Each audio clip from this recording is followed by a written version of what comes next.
Hello friends, this is Abhishek Singh and you all are welcome in my YouTube channel Mr. Engineer. So guys, I hope you all are doing well.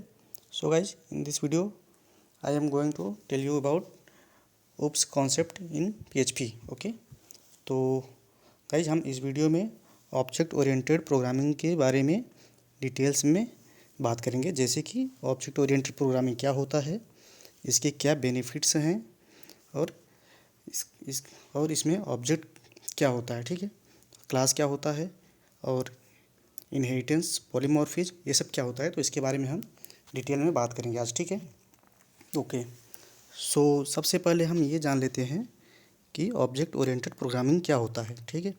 So object oriented programming एक concept पे base है और आप एक style या concept पे base है इसके, इसे आप कॉन्सेप्ट या स्टाइल बेस पे ये इस पर डिपेंड करता है, ठीक है। एंड गाइस, जो काम हम ऑब्जेक्ट ओरिएंटेड प्रोग्रामिंग के में करते हैं उसे हम नॉर्मली पीएचपी में भी कर सकते हैं, लेकिन जब आप वही काम को ऑब्जेक्ट ओरिएंटेड प्रोग्रामिंग करते हैं तो इससे आपको जो है बहुत सारे बेनिफिट्स होते हैं। इसमें आपके कोड की रीयूजेबिलिटी हो जाती है, ठीक है।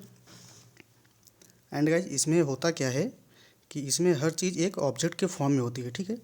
तो गाइस, इसमें आप जैसे कि देख रहे हैं कि हम बार बार इसमें ऑब्जेक्ट का नेम ले रहे हैं, ठीक है। तो ये ऑब्जेक्ट क्या होता है यहाँ पे ये जानना ज़रूरी है, ओके। तो गाइस, जो भी आप अपने सामने देखते हैं जैसे कि या यूज़ करते हैं, जैसे कि अभी आप मोबाइल यूज़ कर रहे होंगे या कैमरा यूज़ कर रहे होंगे, ईयरफोन यूज़ कर रहे होंगे, लैपटॉप यूज़ कर रहे होंगे, पेन, कॉपी, ये सब क्या है, एक ऑब्जेक्ट है, ठीक है। सो गाइस, अगर हम ऑब्जेक्ट के डिफिनीसन की बात करें तो इसकी डिफिनीसन क्या होगी।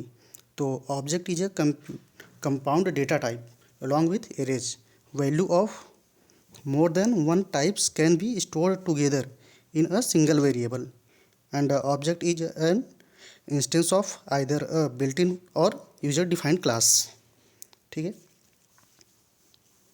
तो गाइज, अब हम क्लास भी देख लेते हैं कि क्लास क्या होती है, ओके। तो अगर हम सिंपल वर्ड में समझें तो क्लास क्या होती है, बेसिकली क्लास क्या होती है, ठीक है। तो basically categorization of real life object according to its attributes and behaviour. It means कि आप एट्रीब्यूट्स और बिहेवियर के बेस पे आप क्लास को कैटेगराइज कर सकते हैं। तो गाइज, यहाँ पे एट्रीब्यूट्स का मतलब होता है कि वेरिएबल एंड बिहेवियर का मतलब होता है फंक्शन, ओके। ठीक है गाइस, तो अगर हम इसमें अगर एग्जांपल की बात करें, क्लास और ऑब्जेक्ट का एक एग्जांपल अगर देखें तो अगर मान लीजिए जैसे कि कोई एक बिल्डर है, ठीक है, और वो एक फ्लैट बना रहा है।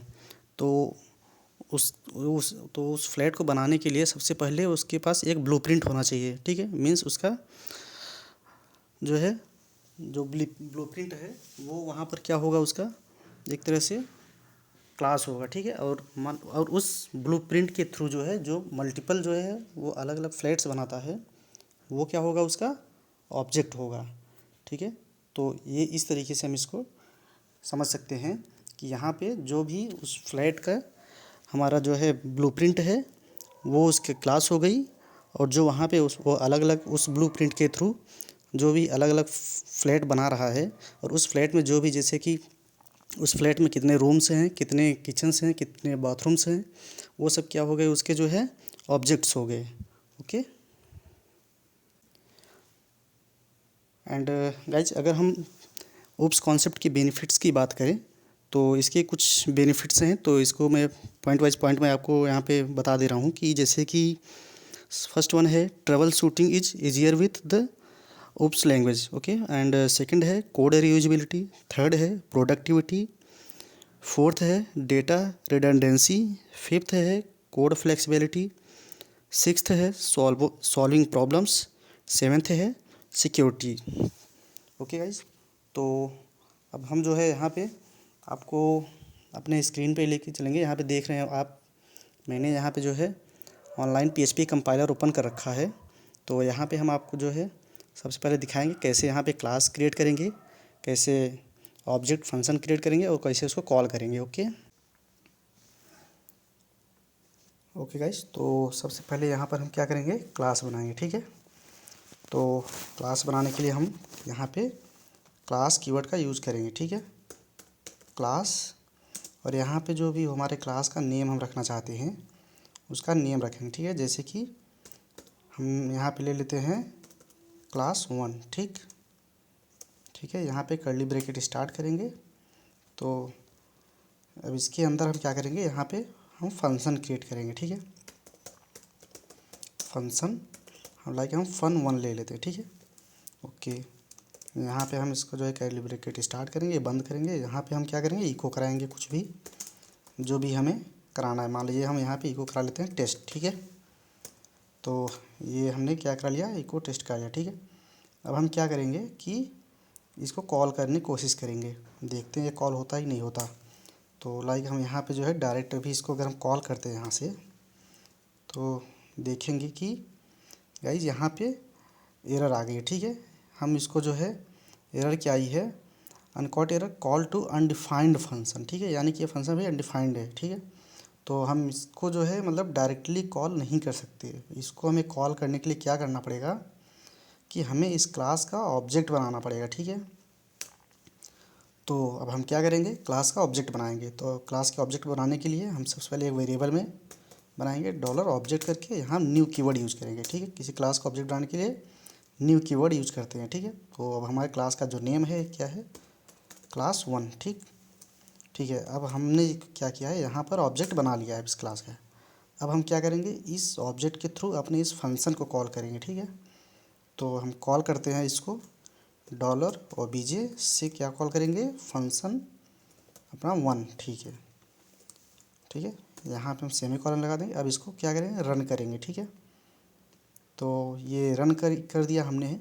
यहाँ पर देख सकते हैं, यहाँ पे इसका रिजल्ट आ गया है टेस्ट। ठीक है, तो यहाँ पर ये सिंपल हमने जो है एक क्लास क्रिएट किया है, क्लास के अंदर एक फंक्शन क्रिएट किया है और उसके अंदर इको प्रिंट करा दे। ठीक है, अब यहाँ पे जो है उसको कॉल कराने के लिए उस क्लास का ऑब्जेक्ट बना करके उस फंक्शन को कॉल कर लिया। ठीक है, ओके, अब हम क्या करेंगे, यहाँ पर हम एक और इसमें एक चीज़ चेक करेंगे कि यहाँ पे हम मान लीजिए कि वेरिएबल डिफाइन करेंगे। ठीक है, $x=1, $y=2,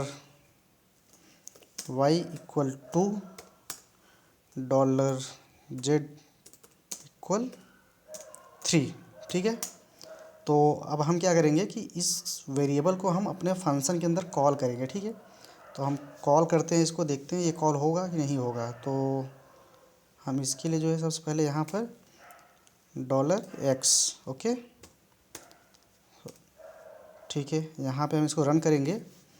तो गाइस यहाँ पे आप देख सकते हैं, यहाँ पे अनएक्सपेक्टेड वेरिएबल की एरर आ रही है। ठीक है, तो यानी कि हम जो है डायरेक्टली जो है इसको जो है फंक्शन के अंदर कॉल नहीं कर सकते, इसका हमें स्कोप डिफाइन करना पड़ेगा पहले। ठीक है, तो हम इनको क्या करते हैं, इसका क्या करते हैं, स्कोप डिफाइन कर देते हैं पब्लिकली। ठीक है, यहाँ पे हमें इसको बताना पड़ेगा इसका क्या स्कोप है। ठीक है, तो हमारा इसको हम स्कोप जो है पब्लिक दे देते हैं यहाँ से सबका। ठीक है, पब्लिक VLIC, ठीक है, पब्लिक। ठीक है, अब जो है हम इसको जो है अभी भी इसको हाँ ठीक है, हम रन करते हैं एक बार इसको। ठीक है, ये हमने रन कर दिया। अब क्या दे रहा है, अनडिफाइंड वेरिएबल।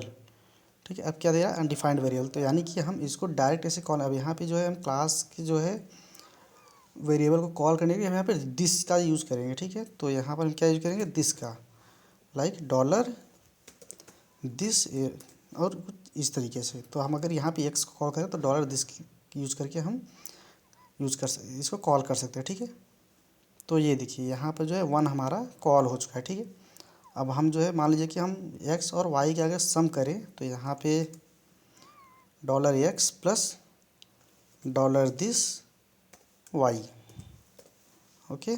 तो यहाँ पर अगर हम इसको रन करेंगे तो यहाँ पर देखेंगे कि 3 आ गया। ठीक है, यानी कि 2 + 1 3, तो इन दोनों का सम यहाँ पे रिजल्ट में इसने दे दिया है। ठीक है गाइज, तो गाइज इसमें जो है हमने सिंपली जो है बस आपको बता दिया है कि कैसे जो है क्लास और ऑब्जेक्ट जो है एक साथ वर्क करते हैं और क्या इनकी डेफिनेशन होती है। ठीक है, तो गाइज़ आई होप आपको ये समझ में आ गया होगा।